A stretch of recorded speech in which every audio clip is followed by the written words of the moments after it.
अंसारी और आप देख रहे हैं मेरा YouTube channel digital talk podcast. इस वक्त हमारी लोकेशन हम गुलशन मेहमान में मौजूद हैं और करने जा रहे हैं ज़बरदस्त सा व्लॉग। मेरे आज के इस व्लॉग को स्किप मत कीजिएगा, काफ़ी इन्फॉर्मेटिव और काफ़ी ज़बरदस्त किस्म का व्लॉग करने जा रहे हैं। हमारे साथ मौजूद हैं सोनिया नवाब साहिबा, जो कि थेरेपिस्ट है और बिजनेस कोच भी हैं और माइंडसेट के ऊपर काफ़ी अच्छी ग्रिप इनकी मौजूद है। तो जुड़े रहिए मेरे चैनल के साथ, हम करने जा रहे हैं एक ज़बरदस्त सा व्लॉग। शुक्रिया। अस्सलाम मैडम, क्या हाल है? मौजूद अंसारी, सबसे पहले तो मैं आपको वेलकम करता हूँ कि आपने हमारे छोटे से यूट्यूब चैनल के लिए थोड़ा सा टाइम निकाला। हमारे देखने वाले, सुनने वाले और पसंद करने वालों को थोड़ा सा बताइए कि how to start your journey. सुनिए ना, आपकी जर्नी कहाँ से स्टार्ट होती है? मेरी जर्नी स्टार्ट होती है जब मैंने अपना पास आउट किया यूनिवर्सिटी से, और मैंने सबसे पहले जाकर जो है वो कराची साइकियाट्रिक हॉस्पिटल में अप्लाई किया। और उस वक्त मेरी डिग्री नहीं आई थी, उस वक्त मेरा रिजल्ट भी नहीं आया था, उस वक्त मेरी डिग्री भी नहीं आई थी। लेकिन डॉक्टर मुबीन अख्तर ने मुझे सबसे पहले वेलकम किया और उन्होंने मुझे वो वक्त दिया, वो मौका दिया जहाँ मैंने अपने आप को पॉलिश भी किया, चीज़ें सीखी भी। और चूँकि मेरा इंटरेस्ट शुरू से ही इस चीज़ में था कि ह्यूमन बिहेवियर को स्टडी करना है, तो मैंने वहाँ रह के ह्यूमन बिहेवियर को भी स्टडी किया और साथ में केस स्टडीज़ भी देखी। सर, मेरे देखने वाले, सुनने वाले, हम सोनिया आप साहिबा, थोड़ा आप ये बताइए कि आपकी जो इस पे जो आप काम कर रही हैं, बिजनेस कोच और थेरेपिस्ट, तो आपने जो है ये चीज़ें जो है माइंड में आपके क्या आता है, कहाँ से आपने इसको किया कि आपने इस फील्ड को चूज़ किया आपने? जी, मैंने आपको जैसे कि कहा कि मेरा सबसे पहला इंटरेस्ट जो है वो इंसान, मेरे लिए मोटिवेशन सबसे बड़ी ये है कि इंसान किस तरह सोचते हैं, इंसान किस तरह से बिहेव करते हैं और वो क्यों इस तरह बिहेव करते हैं। तो वो मोटिवेशन को लेकर, उस इंटरेस्ट के वजह से मैंने जो है इस पे काम करना शुरू किया।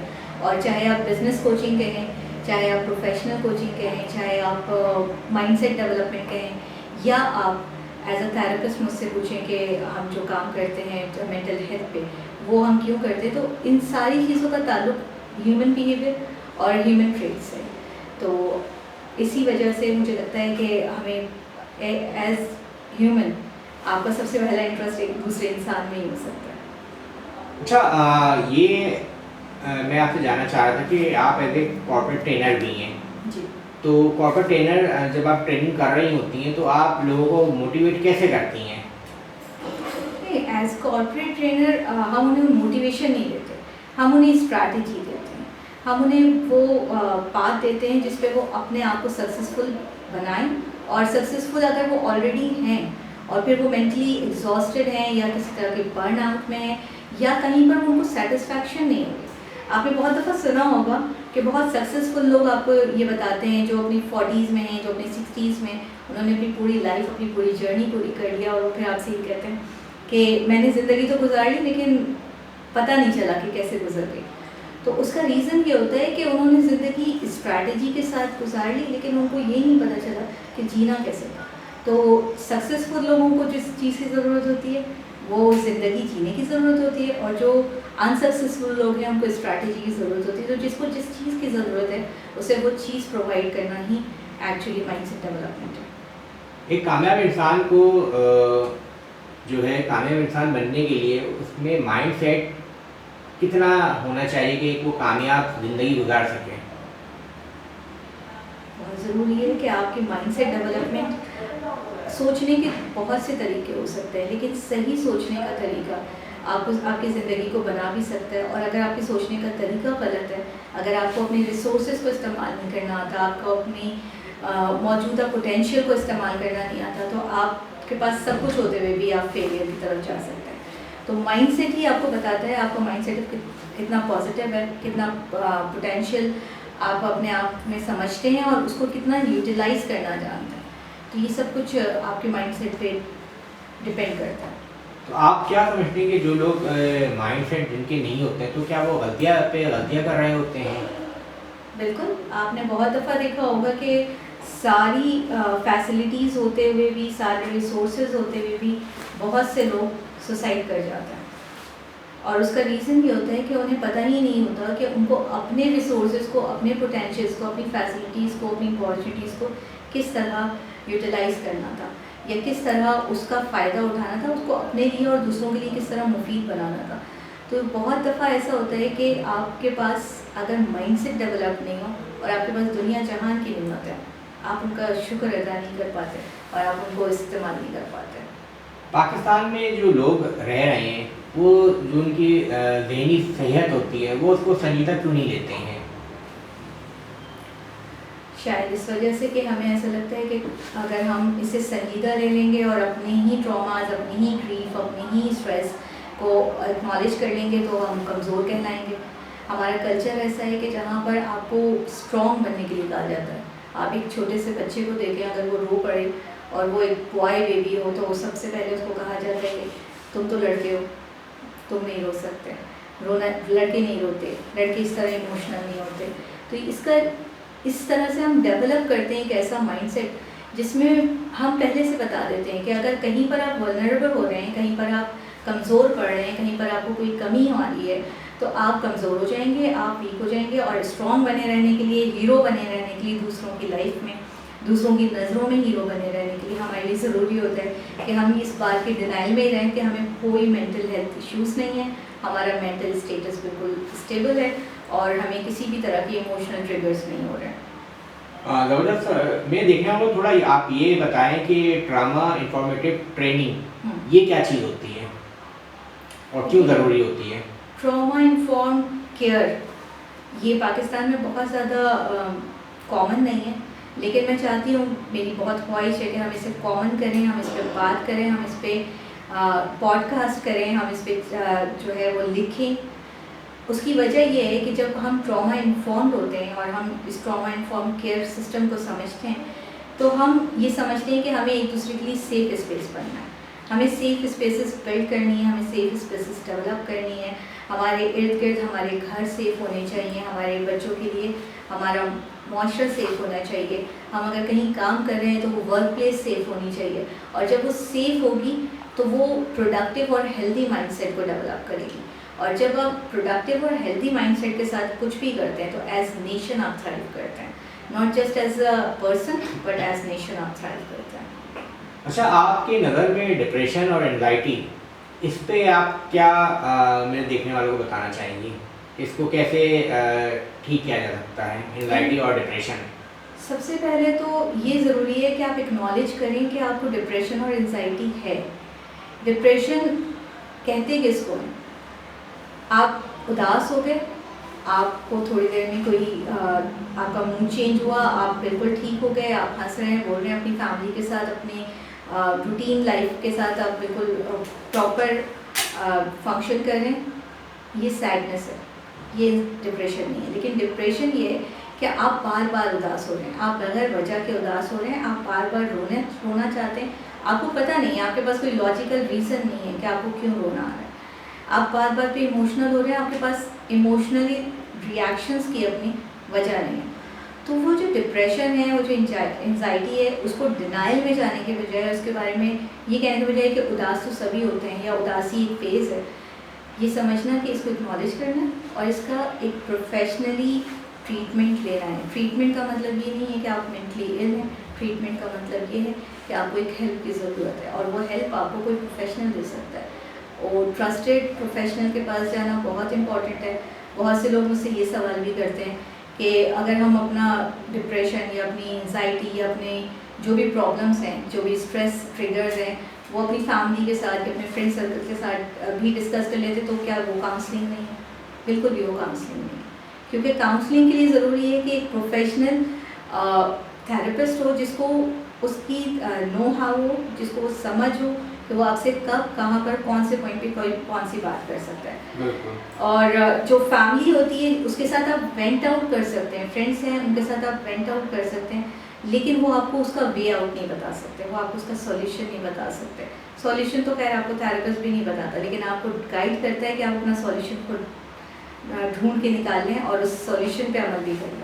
तो क्या ऐसा होता है कि सुनील नवाब, आप मैं देखा हूँ, ये बताएं कि आप जैसे माइंड सेट कर रही होती हैं, थोड़ा थेरेपी वगैरह कर रही होती हैं, तो उसका रिजल्ट कितना 100% पूरा आ जाता है?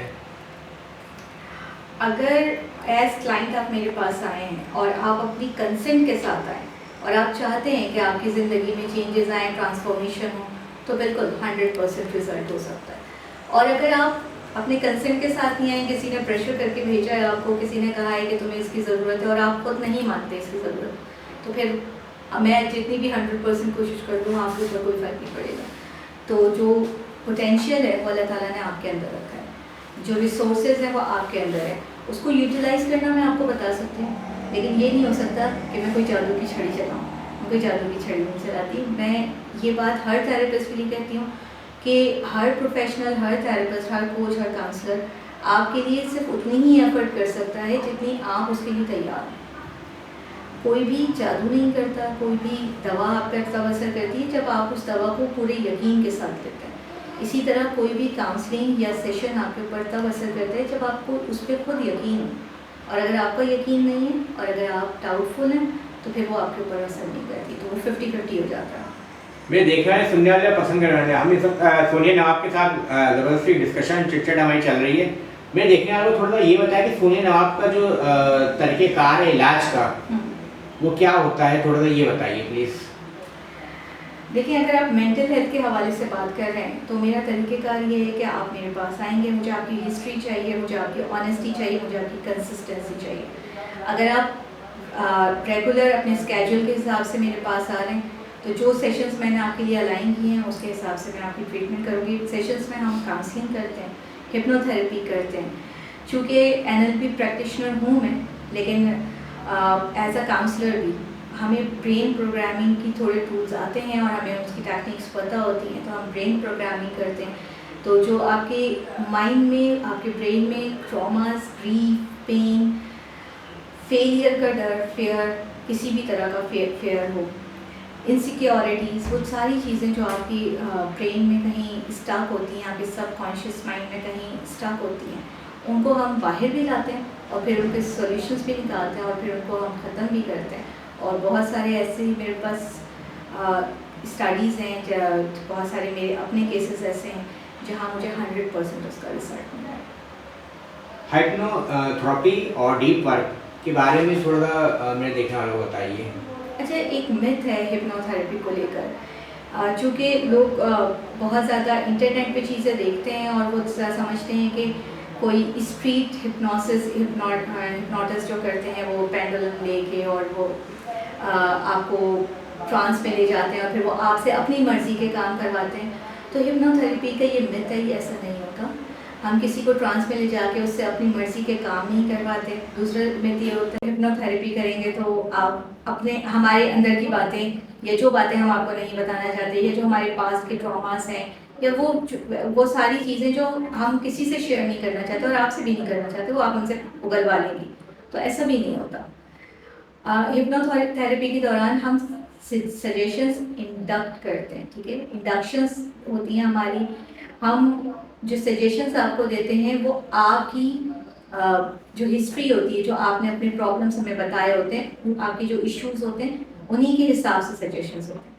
फॉर एग्जांपल, अगर किसी को फेयर है तो मैं सिर्फ उसके फेयर पे काम करूँगी। मैं उसकी फेयर को ख़त्म करने के लिए जो जो स्टेप्स ज़रूरी हैं वही इंडक्शन में डालूंगी। वो चीज़ें मैं डालूंगी ही नहीं जिसके बारे में आपने मुझसे बात नहीं की, या मेरा वो काम ही नहीं है, या किसी भी हिप्नोथेरेपिस्ट का ये काम नहीं है कि वो आपसे आपकी पर्सनल लाइफ के बारे में कुछ भी उगलवाए। अच्छा सुनिए ना, मैं आपसे एक ये क्वेश्चन करना चाह रहा था कि जैसे एंजाइटी है, तो एंजाइटी का जो ट्रीटमेंट होती है, क्या ज़रूरी है कि एंजाइटी के जो पेशेंट होते हैं उनको डॉक्टर के पास, थेरेपिस्ट के पास जाना चाहिए, या वो कुछ अपने पास कुछ उसको उसमें बेहतरी ला सकते हैं डॉक्टर या थेरेपिस्ट से रब्ता किए बगैर? देखिए, अगर आपको एंजाइटी है और आप उस वक्त थेरेपिस्ट के पास नहीं जा सकते तो ब्रीथिंग एक्सरसाइजेस बहुत आपके लिए फ्रूटफुल होती हैं, बहुत काम करती हैं, बेनिफिशियल हैं। लेकिन इसका मतलब ये नहीं है कि आप सिर्फ ब्रीथिंग एक्सरसाइजेस करके अपनी एंजाइटी को ख़त्म कर सकते हैं। जब आप थेरेपिस्ट के पास या प्रोफेशनल के पास जाते हैं तो वो आपकी पूरी हिस्ट्री लेता है, वो आपसे पूरे उसकी रूट कॉजेज जानने की कोशिश करता है। आप उसको जो भी बताते हैं वो उससे अंदाज़ा लगाता है, उससे फिगर आउट करता है कि आपकी उस एंजाइटी कहाँ रूटेड है, वो आपकी ब्रेन में, आपकी लाइफ में कहाँ रूटेड है, आपकी लाइफ, आपकी जो पूरी जर्नी है बचपन से लेके उस एज तक की, वो कहाँ पर जाके रूट करती है। बहुत दफ़ा ऐसा होता है कि वो एंजाइटी आपके अपनी लाइफ से रूटेड नहीं होती, आपके उस ट्रॉमा से या उस पेन से रिलेटेड होती है जब आप अपनी माँ के पेट में होते हैं। तो जब आप वोम में थे वो आपको रीज़न भी नहीं पता होता, जब आपको एक चीज़ का रीज़न भी नहीं पता आप उसको किस तरह से उसके सॉल्यूशन की तरफ जाएंगे। तो जो थेरेपिस्ट होता है वो वहाँ तक जाता है आपकी हिस्ट्री के थ्रू, आपसे बात करने के थ्रू, आपकी काउंसलिंग के दौरान, और फिर वो उस एंजाइटी को ख़त्म करने के लिए आपके साथ कुछ टेक्निक्स और टूल्स यूज़ करता है। तो सिर्फ ब्रीथिंग एक्सरसाइज आपको सिर्फ उस वक्त फ़ायदा दे सकती है जब आप थेरेपिस्ट के पास नहीं पहुंच सकते एट दैट मोमेंट। उस मोमेंट के लिए आप एक्सरसाइजेस स्टार्ट करें। बॉक्स ब्रीथिंग बहुत आपको फ्रूटफुल रहेगी, और अगर आप सिंपल ब्रीथिंग भी करते हैं तो भी आपके लिए कुछ बेहतरी आ सकती है। हिप्नोथेरेपी इसका मतलब है कि असर कर रहा होता है, इलाज हो जाते हैं इसका।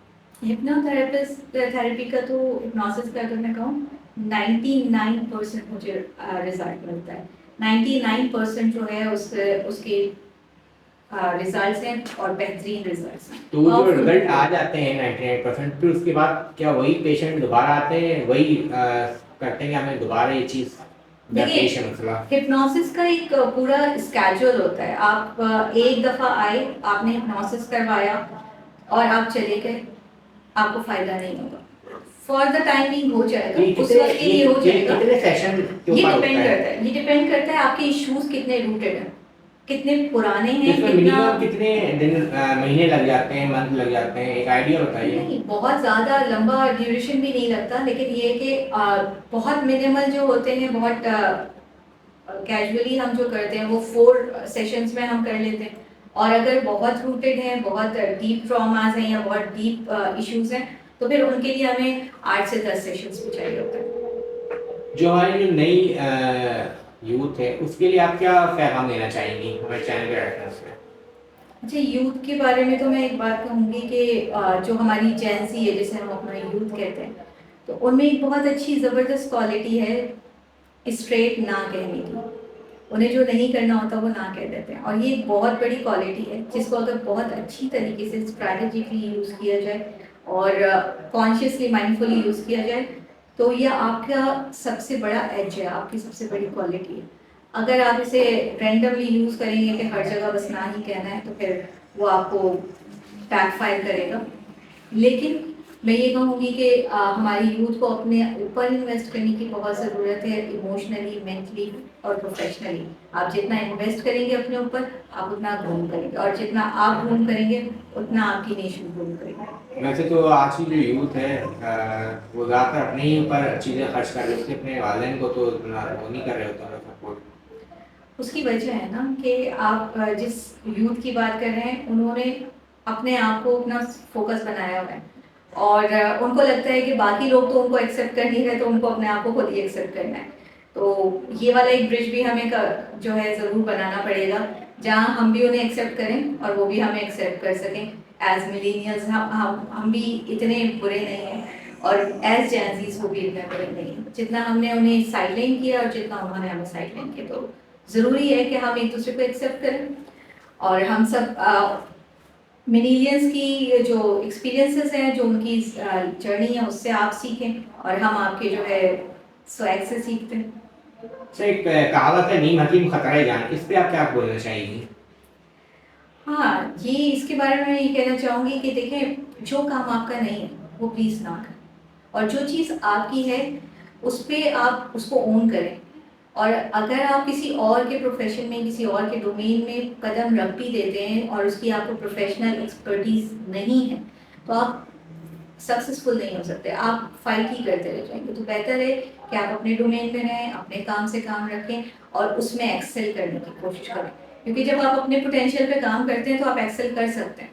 लेकिन जब आप किसी और के डोमेन में कदम रख देते हैं जो आपका काम नहीं है, तो आप उसको हमेशा सही करने की कोशिश में ही लगे रहते हैं, आप इसमें एक्सेल नहीं कर सकते। अच्छा, एक क्वेश्चन मैं आपसे ये करने लगा, मेरे ध्यान में एक चीज़ आई। मैंने कुछ लोगों को, कुछ ख़वातीन को मैंने देखा है जो डॉक्टर के पास जाते हैं उनकी प्रिस्क्रिप्शन दी उन्होंने, जो उसमें मेडिसिन वगैरह लिखी, फिर वो घर आके उसको गूगल करके जो है लेडीज़ देख रही होती है कि ये जो दवा मुझे डॉक्टर ने दी है ये किस चीज़ के लिए दी है। हालांकि वहाँ पे उन्होंने बता दिया कि मुझे ये है प्रॉब्लम, तो डॉक्टर ने दवा दे दी। अब वो आके डबल चेक कर रहे होते हैं डॉक्टर ने जो है वो दवा जो है मुझे इसी चीज़ के लिए दी है या किसी और चीज़ के। इसके बारे में आप क्या बोलेंगी, जो हमें गूगल ने लोग। देखिए, इसके ना दो दो इस मसले के दो पहलू हैं। एक तो ये है कि हमारे यहाँ इतने ब्लंडर्स होते रहे हैं जिसकी वजह से लोगों का ट्रस्ट खराब हुआ है और उनकी मजबूरी बन गई है। एक वो हैं जिनको डाउट ही रहता है, उनके साथ कोई ब्लंडर नहीं हुआ, उनके इर्द गिर्द में भी कुछ नहीं हुआ, लेकिन उनको वो चूंकि ट्रस्ट कर ही नहीं पा रहे, तो ये ट्रस्ट इश्यूज की वजह से भी होता है। इस चीज़ को मैं इतना बुरा नहीं समझती कि अगर आप किसी प्रोफेशनल के पास से जाते हैं और उसे डबल चेक कर रहे हैं, वो बुरा नहीं है। लेकिन आपको मैं ये सजेस्ट करूंगी कि आप उसी प्रोफेशनल के पास जाएं जहां पर आपको इतना ट्रस्ट हो कि उन्होंने जो मेडिसिन प्रिस्क्राइब की है या जो भी आपको जो है ट्रीटमेंट प्रिस्क्राइब की है, आप उस ट्रीटमेंट को आगे फॉलो भी करेंगे। हाँ, आपका जानना, आपका अवेयर होना, आपका नॉलेज रखना अच्छा है, बहुत बेहतरीन बात है कि आपको पता हो कि आप कौन सी चीज़ की दवाएं ले रहे हैं, आपको वो किस तरह के साइड इफेक्ट्स कर सकती है। लेकिन साथ में ये भी ज़रूरी है कि आपको अपने डॉक्टर पे, आपके आपके जो भी प्रोफेशनल है उस पर आपको उतना भरोसा हो, अदरवाइज अपनी ज़िंदगी उसके हाथों में ना ही दे तो बेहतर है। सुनीना, हमारे देखने वाले ये आपसे जानना चाहते हैं, सुनीना आपकी हॉबीज क्या हैं? मेरी हॉबीज़ बहुत सारी वैरी करता है। मेरे पास बहुत टाइम है तो मैं गार्डनिंग करूँगी, मेरे पास कलर्स मौजूद हैं और कोई कमी नहीं है तो फिर मैं पेंटिंग भी करूँगी। और मुझे पढ़ना भी अच्छा लगता है, बुक्स भी पढ़ती हूँ मैं। लेकिन सबसे ज़्यादा मुझे जो मज़ा आता है जिस चीज़ में, वो होता है मुझे अपने बच्चों के साथ खेलने में बहुत मज़ा आता है, उनके साथ टाइम स्पेंड करने में बहुत मज़ा आता है। और एज अ थेरेपिस्ट भी मैं ये बात कहूँगी कि अगर आपकी ज़िंदगी में बहुत सारे बर्डन्स हैं, बहुत सारे स्ट्रेस हैं, बहुत सारे काम हैं, बहुत सारा प्रेशर है, तो ऐसा कोई टाइम ज़रूर निकालें जब आप किसी बच्चे के साथ, अपनी फैमिली के किसी ऐसे मेम्बर के साथ जो छोटा है आपसे, उसके साथ टाइम स्पेंड करें। आपका कॉर्टिसोल लेवल नीचे आएगा। व्लॉग को हम एंड की तरफ लेके जाएंगे। आप मेरे चैनल के रेफरेंस से जो मेरे व्यूअर्स हैं उनको आप क्या पैगाम देना चाहेंगी? पैगाम में ये देना चाहूँगी कि अपने ऊपर इन्वेस्ट करें, क्योंकि सबसे बड़ी इन्वेस्टमेंट, हम आज की ग्लोबल इकोनॉमी को देख लें और सारी दुनिया के हालात को देख लें, तो आज अगर आपने किसी और चीज़ पे इन्वेस्ट किया हुआ है तो आपको पता नहीं है, आप डाउटफुल हैं कि क्या होगा और क्या नहीं होगा। लेकिन अगर आपने अपने ऊपर इन्वेस्ट किया हुआ है और आपने अपने आप को ग्रूम किया हुआ है, अपने आप को स्किल्स दी हुई हैं, अपने आप पे काम किया हुआ है, तो आपसे वो कोई दूसरा छीन नहीं सकता। जो आप हैं वो आप हैं, आपसे आपको छीनने वाला कोई नहीं है सिवाय अल्लाह की ज़ात के। तो सबसे बेहतरीन इन्वेस्टमेंट अपने आप पे इन्वेस्टमेंट है। सुनिए, आपकी लाइफ का कोई ऐसा वाकया जो जिसने आपकी लाइफ को चेंज कर दिया?